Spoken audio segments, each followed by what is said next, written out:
And check out the view from the CTV Skywatch camera. Looking out to the west, the sun is kind of behind a cloud there, so it looks a little dark in the foreground, but we have mainly sunny skies. 24 is our current daytime high. Our low was 14 degrees, and that was at 5 a.m., and we sat there for a little while.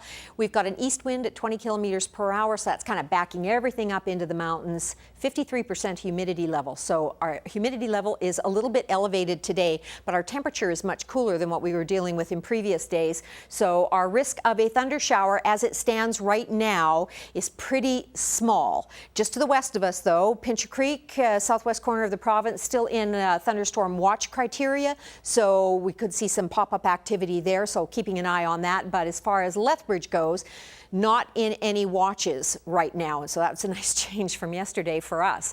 But as you can see on the satellite, we're seeing that cloud cover develop right along the Continental Divide. We've got a low pressure center aloft up north, and that is pulling down cooler northerly air. And then we've got a low pressure center that's just mixing along the Continental Divide border between Alberta and BC, and that's pumping in a little bit of moisture into the upper levels. So that convective energy right now looks like it's going to be isolated right along the foothills all the way up into Kananaskis country, but it's all watch criteria right now, not warnings. So as you see on the radar, we've got some heat readings as well that are picking up as active weather, but mostly right now we're just looking at it. There you go. And the forecaster indicating where those pop-up showers are happening. We have a chance of some thunder showers pushing off, but as I said, our chance here in Lethbridge has been considerably reduced. As we get into late in the day Saturday, some areas to the west of the Continental Divide are going to see a low pressure center sinking as the jet stream sinks, so that'll bring some precipitation in there. For us here on this side of the Continental Divide, not expecting showers until Monday.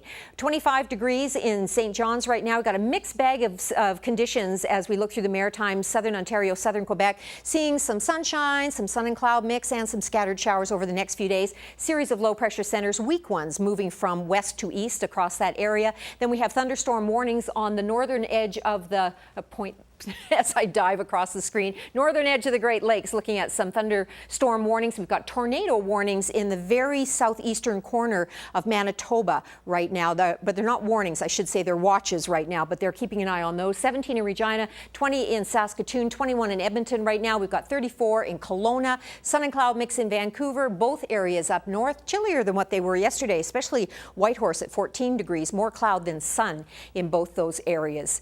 East Kootenay looking at mainly clear skies tonight, 14 degrees for a low, sunny, 31 degrees for a daytime high, and a southwest wind that will be light for the bulk of the day. For the Crow's Nest Pass, looking at that chance of thunder shower activity tonight, can't totally rule that out. 9 degrees for a low, 29 for a high tomorrow, and lots of sunshine in your forecast future.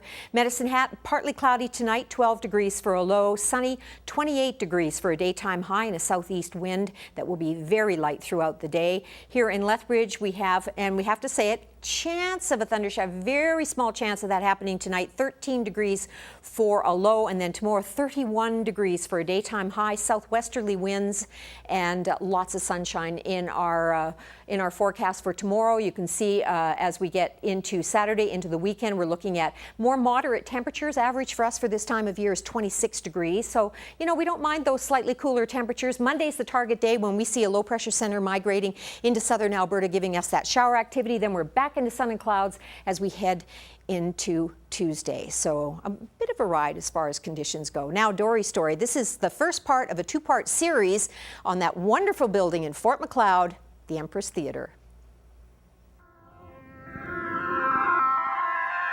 Walking Main Street in Fort Macleod is like walking down history lane, especially when it comes to one building situated in the center of the street. It has served as a lecture hall, vaudeville house, moving picture theater, concert hall, and live theater. It is a symbol of history and a testament to the value of maintaining that history. It is the Empress Theatre. This is its 101st year. We turned 100 last June. So it was built in 1912, and we had a whole centennial year of celebrations.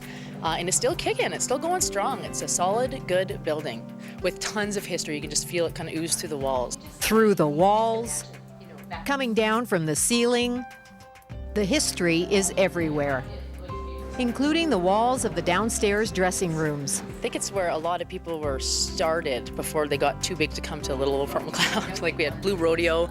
I seen Willie Nelson's name on the wall, Sarah McLaughlin's name. The list goes on.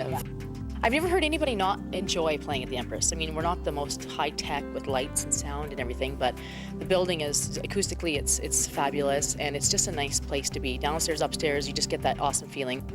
Next week, what's going on at the Empress Theatre right now and what's on the theatrical menu down the road.